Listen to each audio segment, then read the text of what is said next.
I would like to procure the bag. I wanna be a rich bitch. Penthouse doorman, money, money, money, money, money, money, money, money, rich bitch. Hey, give me that bag. Rich bitch. Yes, you're so rich. Pay me.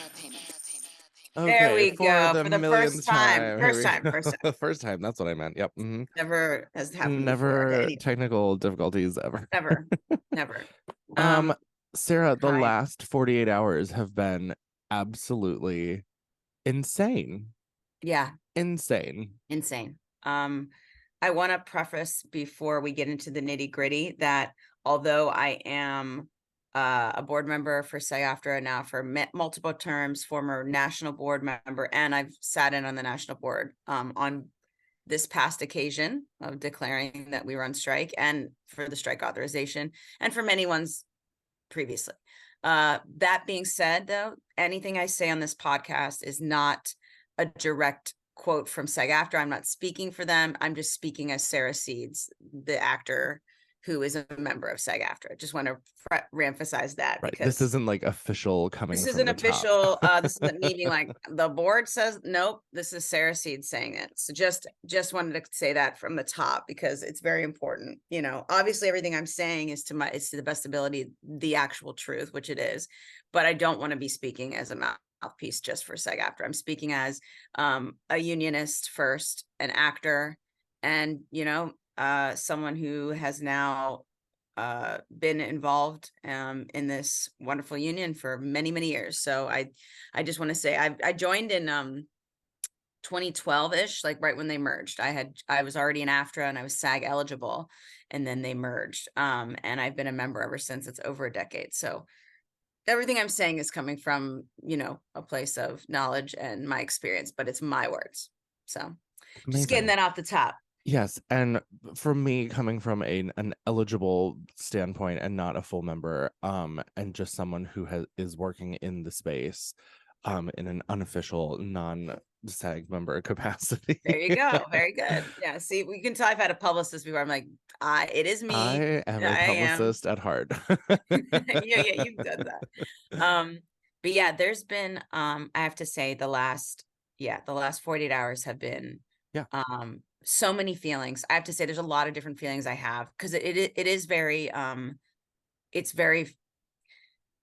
it gets you really involved. It gets you gung-ho for this. It really, the last 40 hours, seeing the support that we've had from the general public as SAG-AFTRA members, seeing people respond to Fran's speech, which we'll get into, fabulous. And boy, can we. Boy, can we. We're moving around furniture on the Titanic. I love, yeah, oh my God. Her. So there's just a lot to say about that, but also, it does come with a sense of, wow, just like this is such a big deal. This will affect people greatly in very negative ways. And there is a heaviness to that. And that's what it is. A strike is something, and to reiterate, a strike is something that we do when we have to. We don't want to strike. We have to strike. Yes. That's what it is. We've gotten to this position with the AMPTP where not striking is not an option for both the well-being of our members and artists and creatives everywhere. This had to happen. It doesn't mean that we wanted this to happen. It just had to happen. Yes. And I know that this is going to make waves across multiple industries. I mean, I was just talking to the Washington Post yesterday, and whether I'm going to be cited in this article or not, of course sources are always kind of like juggled around or whatnot. Yeah, they are. But one of the things that I did mention was that this is starting to happen not just with SAG-AFTRA, but obviously WGA has been doing this, but UPS has 12 days, I think 11 days now left in their contract. Kaiser just served a strike notice to their CEOs yesterday. This is, people are getting fed up across the board, and we're seeing the writing on the wall. And I think a lot of that can be attributed to social media and our ability to communicate with each other in very fast ways, whether that be a podcast or a TikTok or an Instagram post or whatever, where we're able to see hey, this isn't right. This shouldn't be this way. And I really do appreciate one of the things that I have been seeing over the last day have been recognizable people in recognizable shows that we have all watched Yes. showing their residual checks. I mean, Yeah. the actress from Orange is the New Black, she showed this 2-page long list of residual payouts that totaled $27. Like, Cute. how are you Love supposed to live that. off of that? Like, that's, Love that. and I love that transparency. There was a guy from Glee that was talking about how he got $1,000 a day. And like, yes, that's great if you're working 365 days a year, but it was like Yeah. once every couple of months he would get a day or two here and there. And Yeah, so when that's you spread that across a year, that's less than minimum wage by a lot. and to combat that, and historically, you know, we've had protections in our contracts that residuals would make it possible for you to have a living wage because it is your likeness being used over and over again, and residuals should be there. And the fact that they're there, but they're a joke, completely eliminates the purpose of residuals. No one wants to, it costs more to print the damn checks for your residuals For than real. what your residuals are. And that's wrong. You know, so this is a trend, like you're saying, that has happened throughout the entire industry, especially in the creative field, or things like the music industry, or things like, you know, there's a lot of artistry under attack right now, and that is labor. FYI, everyone, that is labor. Well, and it's also, you know, you and I the other night when we were out, we were talking about Newsies and like the movie / musical of it all. Yeah. And how there really is just this realization that there's this great moment in that piece where like they're the union leaders are in the office of Pulitzer, and he looks down on the street and there's like thousands of newsboys out there, and he realizes like, I'm fucked without these people. Like, I don't make money without these people. Right. And you don't. That's the whole thing. It's like the reason when, you know, when we go on strike, I understand there's some people that were like, oh my gosh, you're going on strike. Like, this is going to hurt your members. Like, no, but what this is doing is this is hurting the people that are consistently abusing and stepping on our backs and causing us not able to pay our bills, or taking the artistry that we give, our life's blood, our creativity, what's in our brains, what's in our bodies, what we're doing, and we get pennies on the dollar for it. No, I don't think so. And that's taking advantage. And it's just like in Newsies, where all he wanted was an extra 10 cents a pape or whatever he was going for. Yeah. And he lost thousands and thousands and thousands and thousands of dollars. You know why? Because the Newsies struck. So that's what we're doing. What we're doing is exactly that. We are striking against, to be clear, the AMPTP. And they are a particular arrangement of producers, networks that are under that branch. So to be clear, that is who we are striking against. I also have like lists of exactly you know, what we are allowed to do as SAG-AFTRA members, what we're allowed to do as non-members, what we can do to help each other. So there's a lot of, but the MPTP stands for Alliance of Motion Picture and Television Producers. So that's very specific. It's TV, it's theatricals. The TV theatrical contract is what we were discussing with them, because that's who we work that contract with. And they refused, even after weeks and weeks, and even after extension, to truly engage. I can say some things about it. Other things I know that I cannot say that happened behind closed doors, but I can say, since Duncan and Fran openly spoke about it on their press conference, which I highly recommend everyone watch the press conference, where Fran gave a very empowering and emboldening speech of her own dismay of the state of things, and how it did not have to be that way, which it certainly did not. Before she even went out to speak, I was almost crying in the meeting, because she was so impassioned, but also she was so upset and surprised at how inhuman these humans are. They would not engage on some of the most simplest of discussions. They would put up a wall, they would stonewall, they would take time, they hired as a tactic a mediation company on the last day to just why wasn't that company there earlier?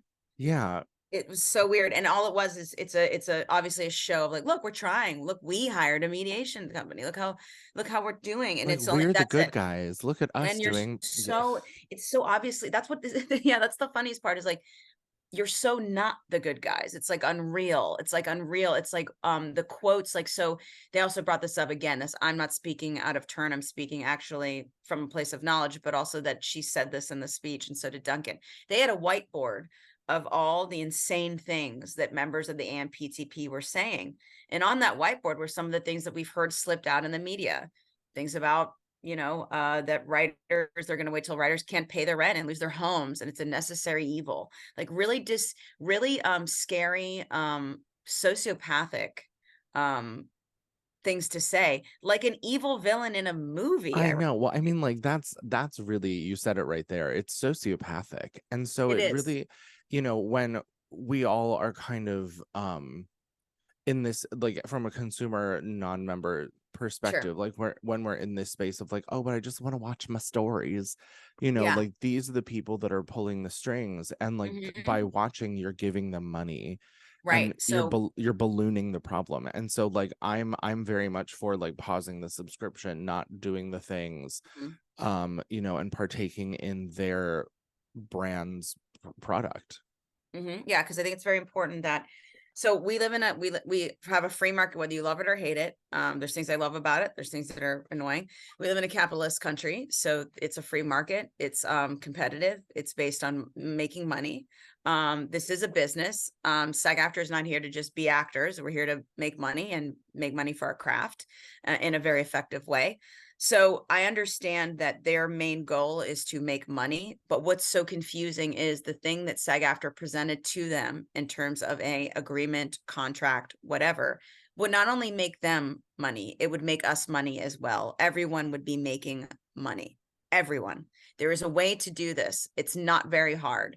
The whole boo-hoo, we don't have enough money thing that Bob Iger kind of illuminated, saying he was disturbed, and that in his interview he literally said, we don't have like enough money like to do what they're asking, but you do have enough to give yourselves $100 million raises. So I find that to be grossly inaccurate, and I find that to be disturbing. Right. They're not prioritizing the money that they should be prioritizing to the creators, is what they're saying. They're using it to buy their 190-foot yachts that like sit around for 90% of the year that they don't use. So I kind of want to get into the weeds of this a little bit, just to kind of like, this might turn into like, I'm interviewing Sarah today. Well, it kind of has to be, right? Because it kind of has to be, yeah, because I'm not in the weeds. So I saw an exchange on Twitter from a writer who is based out of Savannah, and they were given permission by SAG to proceed with filming their film. And I kind of want to use this as a gateway conversation for two things. One, to point to the ways that actors and writers and other people can still create work, can still do things. What are the ways that we can do that? And then the other point is that this person said, because they were not affiliated with any of the AMPTP production houses, that they also were able to do this. So then someone responded to that by saying, should the networks then create agreements with the unions directly and disregard the AMPTP and have them kind of be like a secondary thing that comes in to help facilitate the project, but are not the ones that are dictating the terms? That would be done by the networks, essentially, I think. So let me do the first question first, because the second one is the second one actually doesn't really make sense. It's not possible, but I can go into certain things. So you're asking, what can union members do? Where are you allowed to work? Where you're not allowed to work? Yes. Right. Is that what we're saying? Okay. Yes. So I have, so if you go to sagaftrastrike.org, and this is for everyone, that is actually a website that lays pretty much literally everything out for you, which is great. I have with me a couple screenshots of my favorite things that they've done. So basically there's under the TV theatrical contracts, there are multiple, everything that is both a narrative form. TV theatrical covers everything that's not commercials, that isn't like promo, that isn't print, that isn't, all these things, podcasting, typically, all that stuff. So some podcasting it does cover, because some podcasting is scripted. Some animation is covered because animation can be scripted animation, but some things are not. So let me find. Okay, so on their website, there's like these really great shots of on strike, what you can work on and what you can't. What we can't work on are these following agreements. That's the producer SAG-AFTRA codified basic agreement, the SAG-AFTRA television agreement, which includes new media, which I've worked under, special new media agreements. That was the agreement that I used for a project I did months ago. So that's not happening. Low budget theatrical agreement, the moderate low budget project agreement, the ultra low budget project agreement, and the SAG-AFTRA new media agreement for high budget original or derivative programs. Now, those are off limits. Those are things that you can't do. Now, that being said, there is a, I believe it's not a waiver, but there is a document where it's called a interim document. So what you do is if you're making something under one of those contracts that you feel like you're like, I have nothing to do with it. The reason that's all happening, we have to be cut and dry. The AMPTP works on all those contracts. You might not be, your thing might not be under those specific ones. It's going to be under probably one of the lower ones I'm about to name that are fine, but it might be one of these. Just like I said, one of my things actually was big enough to be under one of these contracts. So what I would do if I was making that thing now, I would email SAG-AFTRA at SAG-AFTRA at SAG-AFTRA.org. I would email SAG-AFTRA at SAG-AFTRA.org and say, hi, this is my project. This is who's attached. These are all the producers. This is what we're using for payroll. This is what we're using for this. Can I have an interim agreement? And they will give you an agreement like your friend is discussing that will carry them over. That has nothing to do with the AMPTP. That's all through SAG-AFTRA, as is most of our things. And that they will just say, fine, you're one of the ones that qualifies, but you have to take the extra step. Just like when you do paperwork anyway, it's really not that much of an extra step. It's just you making sure that, hi, this is my thing. Please check into my show, make sure everything looks good, and I'd like to move forward because I'm not using anything from AMPTP. Because on the flip side, there have been people that are like, I have nothing to do with AMPTP. I'm under one of these agreements. I'm an independent producer, blah, blah. And then they start investigating. They find out that, yeah, the AMPTP not only has a couple people backing it, but also that the actors were kind of forced into saying, it wasn't that, and that they just want to still work. They were asked by the production to do that. So they were asked to lie. So that's happening that's called scabbing. You don't want to do that. You don't want to work under the things that people are striking against. So those are the things. And what I can do is, if you go to SAG-AFTRA, other Instagram, they actually have a, one of their squares is SAG-AFTRA on strike, and you can swipe and see exactly, it spells out very clearly, which is what I love about SAG-AFTRA, is that they've always been extremely like, don't do this, do this. And so even when people are confused, I say, always look at their socials, their official channel socials, and you can see that. So to answer your question, those are the ones you cannot work under. But if you fall under that and you know that you're an independent production, because we don't want to eliminate our wonderful independent creators, we just have to be careful. You have to just send them an email at SAG-AFTRA.org. I mean, SAG-AFTRA at SAG-AFTRA.org. And it's all there on their website. I'm going to say it's all at SAG-AFTRA.org. All that is right there, and it talks you right through it. Now, what we can work on, which is what I'm happy about, because there's a lot of there, commercials, television, radio, and digital media. So any commercials, we're still there, guys. We can still do commercials. Television programs covered by the network TV code, like soap operas, variety shows, talk shows, and game shows, 100% allowed. Sound recordings, music videos, interactive video game agreements, corporate and educational non-broadcast. For those of you who work in that space, it's typically called industrials, or has been. Program, station contracts, and broadcast news, television and new media animation. Animation is still good.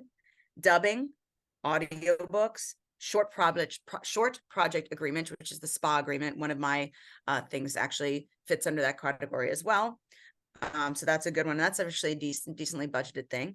The micro budget project agreements, that is fine across the board. Micro budget agreements are fabulous because it takes just a simple form for you to use union talent, and the union members get to be their own autonomy and negotiate their own rate. So the micro budget agreements are all fine. Student film agreements are fine. Independent new media agreements with deferrable pay are fine. Independent podcast agreements and micro budget agreements for podcasts are fine. That's us, boo-boo. SAG-AFTRA approved interim agreements. These are what I'm talking about. The SAG-AFTRA approved interim agreements. These are for independent productions that would normally be covered by the TV theatrical contracts, but they've qualified to be to go forward by SAG-AFTRA. So that's a lot of things we can still work under. Yeah, and I think I love that they had the wherewithal, because this has not happened before. I love that they've had the wherewithal to say, okay, these are what you can't do, because the AMPTP has their little hands on all of that. But if you send us an email and take the time for us to investigate your production, we'll give you an interim agreement. We've developed, while this was all happening, they developed on their end, our lawyers and everybody, an interim agreement that works for you, so you can keep working even during a strike.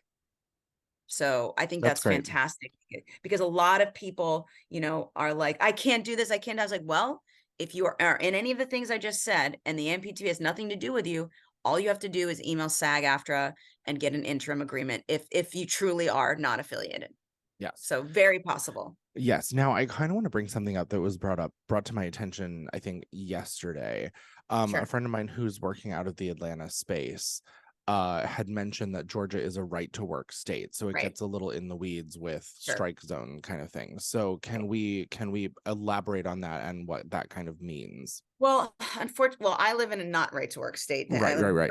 New York. So I do know a lot about my local, and I do know that the right to work laws do make things very tricky. It makes it, well, here's what SAG-AFTRA is saying, and I can say this is what they've said openly.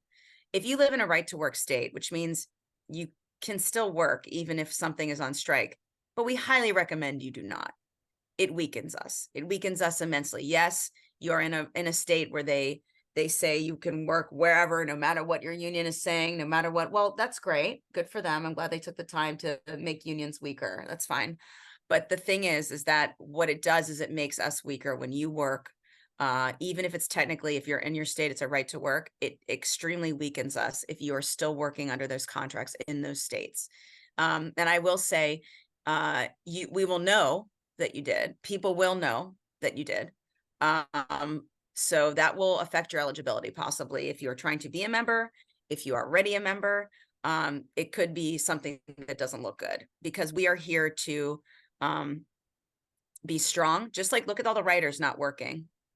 Look at us actors who are already showing up. I think we're already doing a fabulous job, but I'm just saying, if you are in one of those states where it's in the weeds a little bit, it's also, a lot of those states are also in the weeds for a lot of other things, like possession of a weapon. I understand why there's not a lot of picketing going on in Texas, as much as there could be, because people are allowed to open carry, and in our state you're not. So it's nice to know that you're at a picket and no one's carrying a gun. It's really nice. It's a good feeling. What a So horrifying kind of what a horrifying, like, we're all riled up. We're all like, yeah, take it out. right. Pew Like, I pew get it, but pew. damn. Like Yeah. So those are also the states that tend to have those kind of stickier laws as well. So I would just say to that person, if you're a union member, if you're in a member of SAG-AFTRA and you're in one of those locals or states that are right to work, don't work against us under the card. Do all the things that we're discussing here. We still have Global Rule 1, which means if you're in England working, you're still a SAG-AFTRA member. There's a global rule, and that rule is not to work against the card. And right now, working against the card is working on any of these contracts if they are associated with the AMPTP, or not getting an interim agreement for those contracts. So you should never, ever, I'm telling this now to SAG-AFTRA members, you should never work against the card. And if you're a non-union, or as I like to say, a pre-member, and you want to be one someday, we will know that you did this. We will know that you were basically scabbing in a way. I know you're not a member, but we do take note. People take note. Because it is the wrong thing to do, simply. it is. And I think that kind of jumps into my next question really Sure. well. One of the things I was asked yesterday for Washington Post was about influencers, and the potential for them to take advantage of this situation to kind of get work in a space that they would want to be working, and making that jump from influencer to actor or whatever that might be. I'm assuming your answer is very much the same, but I just kind of wanted to make a fine point on that one specifically. Sure. So SAG-AFTRA has an influencer agreement. A lot of our members already are influencers. That's why we made that agreement, the SAG-AFTRA influencer agreement, which is a commercial. So influencers can still be doing their commercials all the time and do all the things that they've been doing, because again, commercials aren't affected. But when you're saying that they could possibly come into the space of a SAG-AFTRA member and work, good luck. It's a very hard job. It's acting, it's training, it's experience. And I would also suggest to them, please don't do that and undermine the work of our creatives, But again, if I wasn't like, so a lot of our actors who are already actors become influencers because of their acting skills, of writing good things, of being in the public eye. So a lot of our members are already influencers. Now, if you're just an influencer, but you're not a member of SAG-AFTRA and you want to be one day, again, this will look bad for you. If you like work, maybe don't do that. maybe don't. If you want to be a member of SAG-AFTRA, if you want to not ever be a member of SAG-AFTRA and you want to enjoy this whatever few months, maybe less of time before they finally give in because they realize they're losing and hemorrhaging money, and you want to take advantage of this few little months, go for it. But it's not going to be, it's going to be something that people know you did, and it's going to be something people are aware of. To take advantage of a situation where artists are out of work and losing funds and money, to jump on that is actually not a nice thing to do either. But also if you want to join the union down the line as a professional, because to be a professional film and TV actor, you have to join SAG-AFTRA. So if you want that, maybe don't, yeah. And I'm not even trying to insult anyone's talent, but these are people, myself, others who have literally our whole lives have been working as actors. And it's something we've really honed our skills and taken classes, and to get into SAG-AFTRA, that's why there's a process to make you eligible. You don't just get in, you have to have a certain amount of work and credentials. And that's what separates us from, that's why the argument has always been, I've always been for that, at least for my union, because that's what separates us from someone just walking in the door and being like, I'm an actor now and I'm going to be doing this. So it's our professionalism at stake as well. And it's enabling the producers to also divide us. That's the thing. United we stand, divided we fall. And whether you're a member or you're an actor or you're in this space, the entertainment space, please stand with us and do not work with the AMPTP. So that kind of is a good point to ask the second part of that question, which was about the person in Georgia who got independently financed and produced and got the okay from SAG-AFTRA to do the interim agreement. I just pulled it up here so that I got it correct and I didn't like mince anyone's words here. But it just says like this person says this, they got the interim agreement and we can continue doing the things. Cool. And someone commented on that.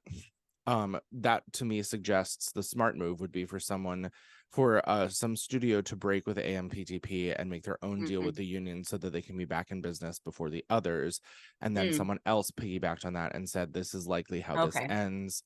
That's how the 2008 writers' strike finally ended. I get what you're saying now. Okay, yeah, I understand that. Okay, that's why I pulled it up. I was afraid I wasn't being clear. yeah. No, like it was the first time you heard, I was like, well, we can't do Disney work without Disney being okay with it. That's why I was like, that's not how possible. But you're saying as absolutely. So as an independent person, yeah, I mean, if there's anyone willing to, obviously, this is not a SAG-AFTRA official statement I'm making, but this is just I think this is a very astute statement. I think that is an opportunity for bigger budget things to break from those if they can, because they're probably already in contract with them. But let's just say if they're able to, let's say somebody sold something to Netflix and it's popping off, but then they got funding, but they're like, you know what, I don't want to do it under their thing anymore because they're AMPTP. If I want to pull it, if that's a possibility, do it. I don't know how that seems pretty ironclad, but if they can pull that off and take that money and then get an interim agreement, absolutely, we can play ball. Again, the issue is the AMPTP. It's not the creative people. That the creative people are the people that we want to be making things. So yeah, the interim agreement is fantastic. And I have yet to hear about someone breaking from an AMPTP umbrella, which is, anywhere from Disney to Netflix to Amazon to Hulu to Apple TV to all these like larger networks, and able to break because, their contracts are really scary. Although they won't sign ours, which that's fine. Ironic. It's like somebody who's like you're in a relationship with and they're like, you're cheating. And you're like, but you are, because that's why you're saying that. You're being it's projecting. Sketchy. Yeah, like you're like, why are you so weird about it? Like, obviously something's wrong with you. Yeah, it's the same thing. It's like they won't sign anything. It's like, no, you're going to take our money. I'm like, but that's what you do. That's why you're saying that. You can only think that way because you're not thinking like a person. You're thinking like a sociopath. To get back to that word. But yeah, but I will say, yes, that's a really interesting take on it. I think that's something that if someone were to able to drop the mic like that and be like, hi, Netflix, nope, JK, thank you for the money, or I got the money on my own, I'm going to just do it on my own, self-funded interim agreement. Hi, girl. And yeah, we can absolutely, I'm sure that's possible and we can work with them. I just wonder, I wonder how that would go. I'm interested. I think that's something to possibly do. I just know that they also have really good, of course, mountains of lawyers who will get you on a contract and it's hard to get out of it. But if someone's Yeah, able to do it, I say go for it, obviously. for sure. There was also a suggestion, I don't remember where I saw it, that what would, I don't remember if I talked to you about this or not. What would stop WGA and SAG-AFTRA members from forming their own kind of distribution and studio system that is not AMPTP beholden? Is that something that could happen? Oh, I remember I was talking to a friend of mine who's starting a studio out in LA. Yeah. Like what would that look like? And is that just kind of like a monetary mountain impossibility because we're going up against companies that are so large, that have such large budgets and oceans of lawyers that would be able to shut that down? Sure. I think that anyone right now, even before the strike, could have made their own streaming platform. That's very possible for someone to do. We've seen it. We have friends of ours that have created their own streaming outlets or created ways for people to get their stuff out. We're a guild, so our job is to protect actors, have contracts ready. Our guilds, unions are not meant to create production houses. We're meant to protect our members and make sure that they're protected and are paid a living wage and are protected on set and have all the benefits, pension, health, all the things that come with that. So guilds are not here to create casting houses or production houses. That's not our thing. So that's not something that would ever happen in terms of like guilds coming together to create a casting house.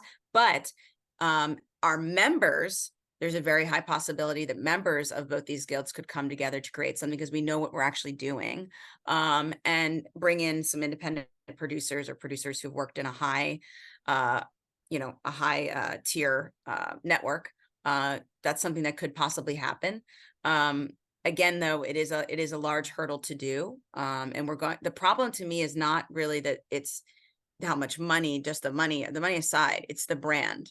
Everyone knows what Netflix is. Everyone knows what Disney is. Everybody knows what Apple is. But to create an independent one, that would take a lot of time, effort, publicity. But there's absolutely no reason us as members right now couldn't get together and create something amidst this. And I think that's something that people are considering and thinking about doing. My focus, though, currently is basically on to be clear, is focused mainly on striking. So we get what we need from these human beings or whatever, these executives. What we get from them is really what our goal is, because that's ready to go. If they would just sign something that we've created and we all agree on, which is pretty easy to do, to be real, because it's not, everyone would have won from what we were asking. I'm just saying. And I think they'll get that as they hemorrhage money every single day, as they are hemorrhaging millions and millions of dollars every single day, because LA is completely shut down. New York is now shut down, essentially. So, and everywhere in between. So they're losing so much money every single day. That's really what's going to get them to, I think, sit down and have a discussion with us, that they know that they can make money and have good work. But yeah, so again, it's just a hard thing to say, because it's like me saying, hey, Sarah, can you start your own movie studio? I'm like, I could. It's just going to take me like, I don't know how long. Let's go. Do you have the money? Do I have the No, of clout? course.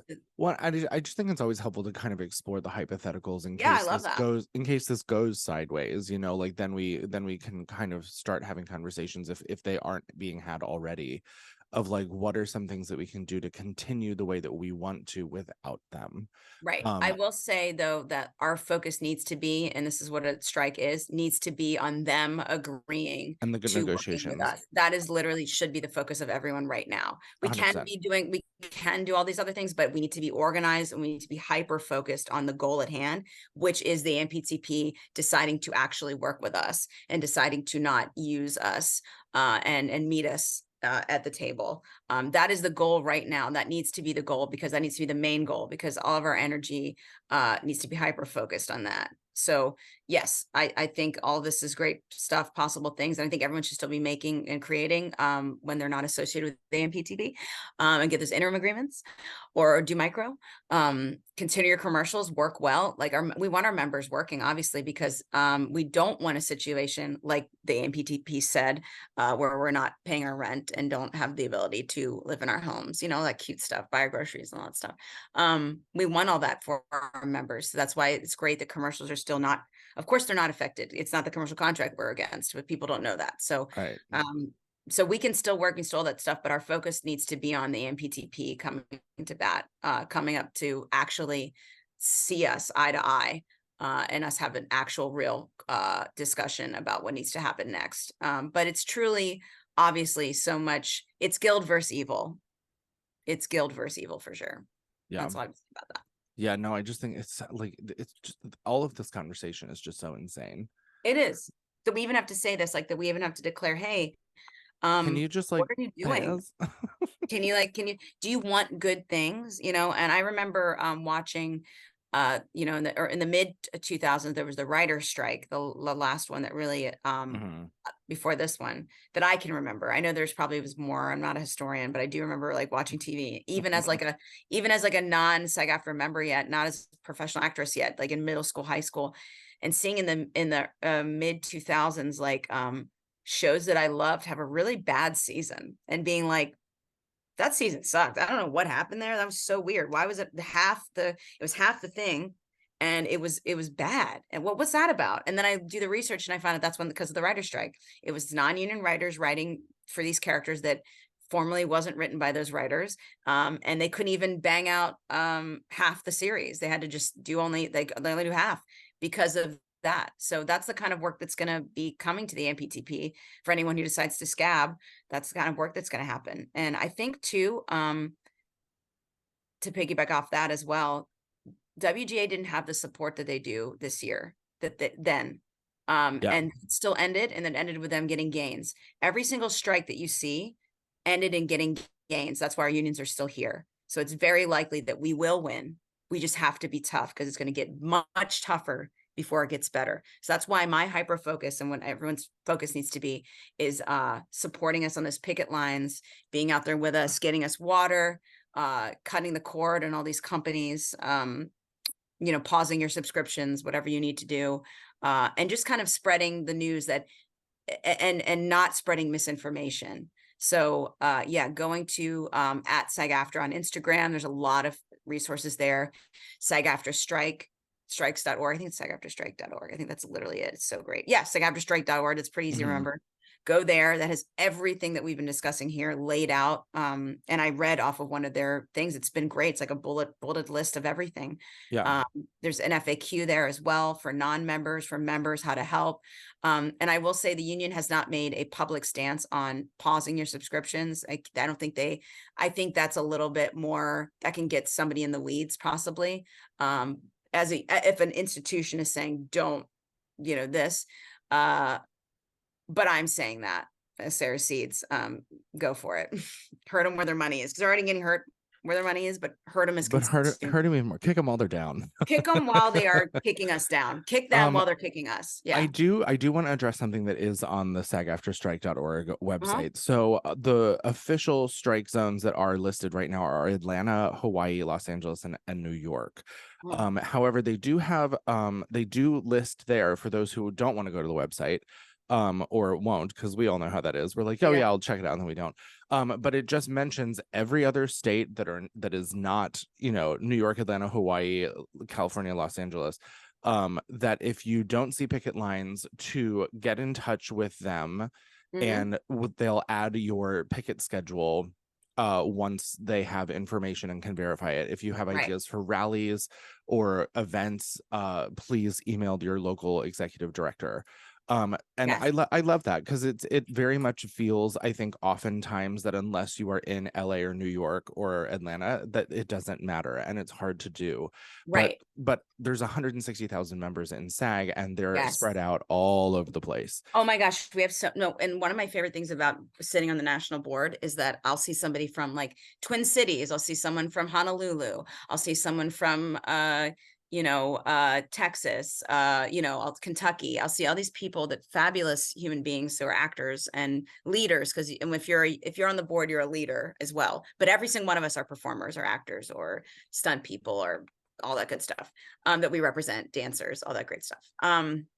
But yeah, these are all spread out across the entire United States and globally. So yes, you're absolutely right, Ed. If someone is at a local or in an area where there's not a lot of picketing, contact the union and give us some insight so we can organize in those spaces.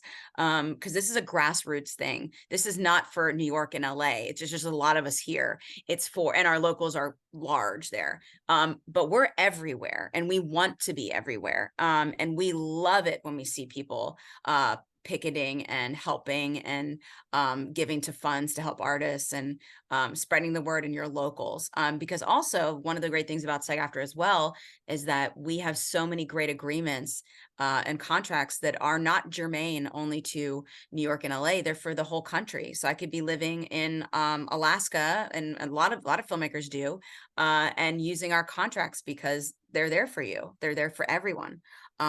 So yes, please organize where you are locally. That helps us, because if I don't live in a certain place, I need you, the local Sherpa, to give me that guide, to tell me what's the street to pick it on, where's a good spot to go, where's a good bar to have a fundraiser, where's a good bar, what's visibility, what's maximum visibility? Yes. Where are queer spaces in those places? I don't know where they are. Tell us. Tell us. Because we can't help you if we don't know. But also kind of pointing back to what we were talking about earlier, people like quote unquote taking advantage of the situation to get work as SAG-AFTRA member or in spaces of SAG-AFTRA as actors. Like, don't do that. Use that energy to organize and be a leader in your local community. And that will look so much better for you in the long game than trying to like take other people's jobs and being a scab and crossing picket lines, etc. Like no one should ever do that. Right. But of course, there are people out there who are opportunists, who are not coming from a good place, who might think to do that. But it's going to look so much better for you in the long run if you decide to be a community leader in your local area and lead other SAG-AFTRA members. Even if there's just 4 of you and you guys end up on a corner with signs, like that's still great. Like, take to social media with it. That's another point that I was making yesterday, was like, in the one TikTok I did, which was get into the comment sections, ask questions, vet who you're asking questions of to make sure that you're getting correct information. And I kind of do want to ask a point on that, because you've brought up before that there's been a lot of misinformation going out around what's going on. Can you speak to any of that specifically, like things that you've seen and heard that are incorrect, and just kind of like correct the record on that? Right. Well, so there's been a lot of confusion on where SAG-AFTRA currently actors can work and where they can't. The thing I just read to you spelled it out extremely well. But there's people going on TikTok and like, hi, with their little mics. So you can't work here, you can't work here, you can't work here, you can't do this, you can't. And then that's where the video ends. It doesn't say, but you can do an interim agreement. You also can work under all these other things. You can, it's like, so I just wanted to be clear that like, there's all the work is not being eliminated. It's just the work under the AMPTP. They did this.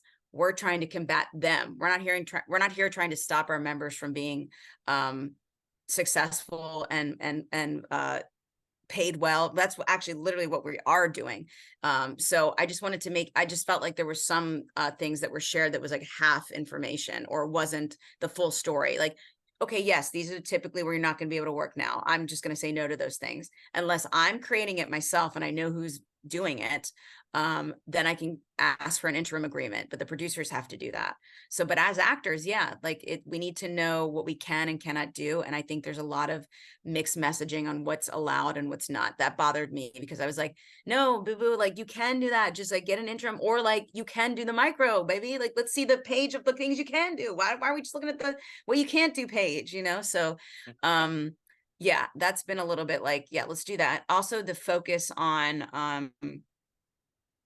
I mean, this is just from the get, the hit pieces out on people such as Fran Drescher, the hit pieces out on people in our union that are have leadership roles. And I mean the board, myself, other people included. There's been a lot of strange, weird hit pieces that kind of come out of nowhere that seem to just focus on like, this person said this about vaccines. Look at Fran with Kim Kardashian. Aren't you mad? Like there have been all these like really weird focal points on things that are kind of coming weirdly out of the woodwork from like dummy accounts, or like somebody's just kind of screenshot like, wow, look at blah, blah, blah doing this. Like, and I just beg you guys to pay attention. We all know how this works. There are hit pieces being made against people like Fran Drescher and other people that are made by people from the AMPTP trying to be cute. They hire like a Gen Zer and they're like, all right, make a dummy account and let's share that shit. You know, let's make some weird stuff to go pop off about Fran or about somebody. Just like pay attention to those things, or even deadline articles. Please pay attention and read them very carefully. Like because, grain of salt. like, please just come on. There's people that are also like, to be clear, there's an election season coming up on top of everything else inside of our union. So there's people running against the current leadership. Now, I would think if I was running against them, which I wouldn't, because I really love our leadership and I'm actually with them. So this is not me campaigning though. Let me just be clear, but I am saying that like, it is like interesting to see people that are running against certain people that are now our leaders saying really salacious, weird, strange things that are coming from almost nowhere. I don't really know where a lot of it's coming from. And all that is weakening us at this bargaining table. When we get back to the table, when they realize they've screwed up. Why would you be wanting to slander someone who's leading us right now? It's just very strange. Yeah. Well, and it goes back to that whole, those things. Yeah. It goes back to the whole divided we fall kind of thing. Yeah. But I would also kind of like to make the point that like, regardless of whatever your opinions or thoughts are on the leadership, Fran specifically, or anyone else, like, Yeah. I think it's valuable to note that like, we are not negotiating for the betterment of Fran Drescher. No. You know, like we love her. I love Yes. her. I think she's been amazing these Yes. last couple weeks. Yes. You know, and has really put herself back on the map, which is incredible. But Yes. even if you can't stand her and you think that she's the worst thing ever, this isn't about her. This is about the 160,000 members of SAG-AFTRA Yes. who are fighting for Of their which actual she is a member. lives, of So which it's she for is everyone. a member. Yeah. Exactly. You know, and so not like looking at her as like this kind of villain character or whatever that like maybe said something sideways, or you perceive something or a that she was perfect doing. human. You know, it's like, Exactly. that's not what we're here possible. doing. But it's not about her. It's about the membership body. And yes, she is a member, but I think we're losing sight of like the forest for the trees with these hit pieces that are coming out and kind of like not having a good footing on like basically losing sight on the point. Well, I think exactly losing sight of the point. And please don't elevate those distractions. They are distractions. They were orchestrated purposely. So people be like, what? And like, so I had to have private conversations. I don't even know how many. I'd say like 40 people privately in the DMs about that whole Kim Kardashian thing. It was so stupid. I was like, why are you mad? Please explain to me why you're mad. And they were like, well, I was like, A, it's a weekend. B, she's working. She's a working actress. Did you know that the president and the board and everything else is a volunteer position? You are elected. You do get that position, but you are not paid for it. We are all actors that are volunteering our time for the betterment of the union. She's volunteering her time. She's not getting paid to be president. So she's obviously working also for her Gucci campaign, which is why she was in Italy. And guess who also was there? Kim K. But you know what else she did? She was on the plane doing deliberations. She got off the plane, did her work thing for a few hours and got right back into it. So she has been there. She's been there the whole time. But it was just like so unfortunate because I was like, what do you guys want? Do you want her strapped to a desk? Do you want her chained to the desk? Is that what this is? Like, you're just like upset that she is I just don't understand. I just didn't understand it at all. I still don't to this day. I also don't know has anyone ever had a publicist or like, if you're a public figure, you have to make appearances. And also, what do you think she was doing in Italy? What do you think she was talking about? I can't speak for her. What do you think she was doing, you know, talking to people? Because we have a looming strike coming. Now it's official. Right. Do you think maybe anyone asked her questions about that? Maybe she's gathering some good allies. By the way, Kim Kardashian is a SAG-AFTRA member. So, you know. Yeah. Well, and also to that point, is the most recognizable human on the planet. Yes. Why would you not want to have that visibility attached to you for something like this? Like that's just good PR. And again, moves. I'm not saying that was her goal. And also, obviously, it wasn't because she was working. She was actually being paid. She's a Gucci. She's on the campaign, babes. That's one of her commercial campaigns that she's on. She's a working actor. That's why we wanted her. She's not retired. Anyway, my point is, not that this really matters, but is it Gucci or is it Dolce and Gabbana? I thought it was whatever Dolce it and is. Gabbana. It's like, it doesn't. probably It's Dolce some Gabbana. fashion Sorry. house. I don't know. Sorry, it's a fashion house. I should have just been saying that. Yeah, It's a no, fashion you're house. fine. Either way, whatever. Doesn't. Potato, like, love that shit. Yeah, but same. yeah, but that's all I'm saying is that please be aware of like how things are coming across. Please stop it. Just know that some things are, I'm not saying everyone's perfect. It's a leadership, and I think I'm not either, but I do think that attacking it is not the way to go. So switching the narrative, we just need to be focused on our strike. We need to be focused that on all of us as artists and actors, and that we should be paid what we are owed. It's really just human decency. And again, she brought this up in her speech. Labor is at stake. It's not just the actors, it's not just performers, not just writers, it's not just people in the entertainment industry. All of labor is fighting right now. We saw massive gains for Amazon unionizing, not the film branch that we're battling now, but the manufacturing branch, facilitations and all that stuff, them having a union on Staten Island. It's the first one, and how much change that's already brought to those workers.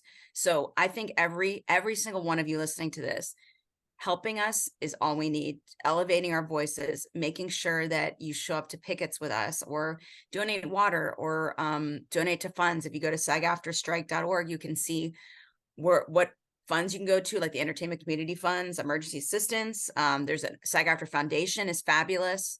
It's a fabulous place for events and things, but it's also a fabulous place for helping actors. They have the Actors Fund on there. They also have the Actors Federal Credit Union, has loans for union members that are usually don't have a high interest or any. So there's just a lot of things that are out there for you to protect you. Bottom line, we will win. We always do, if we remain united and strong. That's really all we need to focus on, is that this is for a purpose, and that purpose is for performers and artists everywhere to have a living wage and to be paid fairly, not cents on the dollar. Exactly. And to your point of labor across all industries, I feel like there was a very purposeful campaign of villainizing unions. Yes. In history. Yes. The ones that still stand do the work that they can. Of course, the SAG-AFTRA for me is a shining example of how one should work. Yes. But you do have unions in other industry focuses popping up now, like the Starbucks one, the one that you're talking about with Amazon in Staten Island. And I think what we were talking about earlier in this episode was how this will impact others outside of our industry. Yes. And it's going to be an example to those who are not unionized, who maybe don't have a union. We were joking the other day about having like a pop star union, but like the musicians that work under like in that capacity, like the artists that work in that capacity, I don't think they have a union. I don't know if they have one. I do think that there's like a music, some sort of there was like AGVA or something, or yeah, AGVA. There's AGVA, and there's I mean IATSE might fall under that. Yeah, but I will say a lot of those people that are big music artists are SAG-AFTRA members, because they've been in either a commercial for them, or we cover music videos, like I said. So they do have some protection because of us. But yes, I think there needs to be more more specific. Oh, 100%. And because we can't do all of it.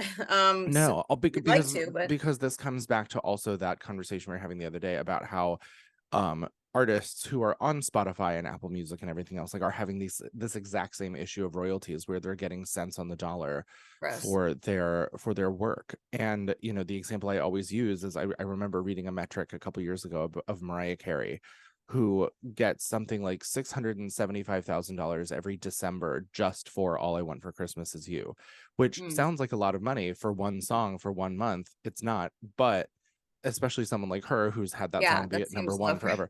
For Christmas for Mariah, it should be like Mariah, 80 million. Right. But when you break it down how many streams you need to have to get that money from Spotify, it's billions. It's like 1 billion streams equals just over $500,000. Right. Like, where does that make sense? Right. And I think it's wrong that, like Rihanna is such a beacon of hope because she's a billionaire, which is fabulous, but she didn't make that money because she was that got her in the door because of her wonderful fabulous artistry, but also because of Fenty Beauty and Savage X Fenty and all her like brands that she has done. That's why she's a billionaire. She did that instead while being a songstress magnifico, Gorgina, but unfortunately that should have been enough for her to be massive, because she is massively successful. That should be enough. And I think that's the issue. It's not, we're not here to make and okay, another one last misinformation thing, and then I have to go soon, but I already know what you're gonna say. we're not all millionaires. No. I don't understand that. When so some of where did that perception come from? Well, I know where it came from, but I won't get into it. The thing is that when our union is striking, not all of us are famous millionaires. I don't know why people think that. I think it's because when you're in like middle America, or you're in other states that just you're not, or you're just not involved in the entertainment industry, even people in New York City that don't really understand. When SAG-AFTRA goes on strike, it's not millionaire actors going against billionaire networks, network execs.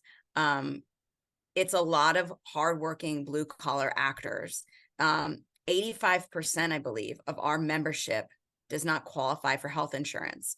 To qualify for health insurance under SAG-AFTRA, you have to make $25,000 as an actor. That's it. And 85% of our membership has not made that. So my point is, when you attack and you say that SAG-AFTRA members are all these bougie Hollywood elites, or whatever crazy shit you're saying, you're wrong. A lot of us are blue collar actors. A lot of us don't have millions of dollars. Some of us are successful and we're trying to get there, but we're not that. So don't act like the 160,000, 150, 160,000 members roughly are all super rich, and it's just us being like, no, we want more, and it's us versus the other millionaires. No, it's not. It's blue collar labor workers, actors, and the majority of SAG-AFTRA are going against it's David and Goliath in terms of funds. So that's not true. I'm not oh, but she's manifest, she's getting there, but I am not that. And most of our members are not that. So yeah, it's not cool to say that. It's not cool. It's misleading, and I think it's kind of on a very small level. I experienced this year where like I had my billboard and then people immediately assumed that I had like money rolling in. Right. Quite the opposite. And I think it's just a lot of misunderstanding of how the entertainment industry works. They think that if you're on TV, well, you must be famous, so you must have lots of money. Tons of money, and then you hear these stories of like actors who are like living out of their cars, who are broke, who like is like that person from that show that you love so much, and like they're living on the street, like it's and this is why. I think it was, who did $1 Million Baby? Hilary Swank. It's either Hilary Swank or oh God. Well, whatever. I think it's Hilary Swank. She did like an interview. It was either her or Renee Zellweger, one of the two. They were both up for an Oscar. They literally, as they were going up to get their Oscar the day before, they were on unemployment and they were getting Medicaid for a medicine that they needed. It was one of the two. They were talking about this. It was like an interview a long time ago. And my thing was like, it's so funny because the perception is that they were just rolling in it, that everyone, you're going to get the Oscar. You're so rich. Like you are it. Like that's just not how it is. And it's just so funny because yes, there's wealth there, of course. And if you're savvy, take your likeness, do your good work and create your, become famous and do all these things and take your money and navigate that space properly. But that's not everybody's story. And there's more often, I'd say 99.9999 out of 10, you look at an actor, they are struggling still because of the attack on labor in this country. Right. And this is everything that we're talking about. Like, that's exactly why. And also like Lainey Kazan from My Big Fat Greek Wedding, like she was living in her car. And people were like, what in the world? You were in like one of the biggest movies of the early 2000s. Like, how is this possible? And then I think I saw something the other day, not the other day, it was like 2 months ago, of a guy who I think got an Oscar or an Academy Award for something. And while he took a picture of him on the red carpet and he was like, while I was standing here, I have $5 in my bank account. Yep. But like has an Academy Award, which I believe you also have to pay for. So Yeah. like couldn't even afford to pay for the Academy Award. I don't know whether like the production will pay for it, he will, but yes, exactly. Like it's really just one of those things where it's like, you're so wrong. Because all the things you feel like, but also like, what's wrong with having money? There's nothing wrong with having money, Nothing. but what's wrong is using that money to abuse others. And that's what the MPTP is doing. Whereas like our members are not doing that. So we're here to just create, and bottom line is please stand with us. Please tune in to SAG-AFTRA-strike.org. Please tune in to all the official SAG-AFTRA channels. You can also follow me at Sarah Seeds. I'm going to be doing lots of content as this goes on. I have a post I'll be making any day now. When this comes out, it should be definitely out. Not just a video, but of me on the first day of our strike. Was invigorating. I was the strike captain for HBO or Max or whatever. I kept saying like, hey, Max, like, or whatever your name is, like HBO, Amazon. I was the strike captain there, and it was invigorating. It was invigorating to lead the chants. There was so much solidarity. I met so many young and older and everything types of human beings coming out, and from all walks of life. Some were from the WGA. Many, of course, were us actors, but a lot of them were pre-union. Some of them were just people that saw what is happening to us and just showed up. One of the most beautiful experiences was there was this girl getting cancer treatments in the building next door. Oh my God, you told me about this. She came out. Her nurse was carrying her IV bag, and she walked with us. And it was just like, she's like, I need to do this. I was a SAG-AFTRA member. I haven't been able to act in a long time due to my health and other things. And I'm here to walk. This is the time. And I'm like, this is so unbelievable and so impressive and touching. And it's just showing you, though, there's people walking with IV bags that see this as such a huge problem and an attack on human labor and our rights as creatives and our rights to have just food on the table and pay our rent. And these guys are sitting up here looking down on us, saying things like they're disturbed that we want to just be paid a living wage and have autonomy over our image.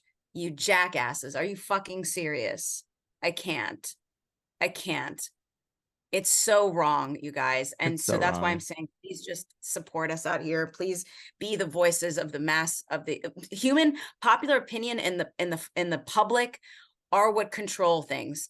Let's topple this bitch over. I'm over it. The AMPTV shouldn't have us by these strings, but let's get a great contract and let's create and let's make this happen. So please stand with us. Please go to SAG-AFTRA-strike.org and stand with us, please. Yes. And I would like to say before we wrap this up here, because I know you need to go, that the strike schedule and locations as listed that we mentioned earlier are on the SAG-AFTRA-strike.org website. I will just say, for us New Yorkers, I'm going to put this here.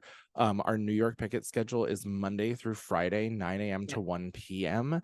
outside of the Netflix Warner Brothers Discovery headquarters at 888 Broadway, the Amazon HBO at 450 West 33rd, Paramount Plus at 1515 Broadway. Meet on 10th Ave, by the way. At 10th Ave. Okay. Yeah.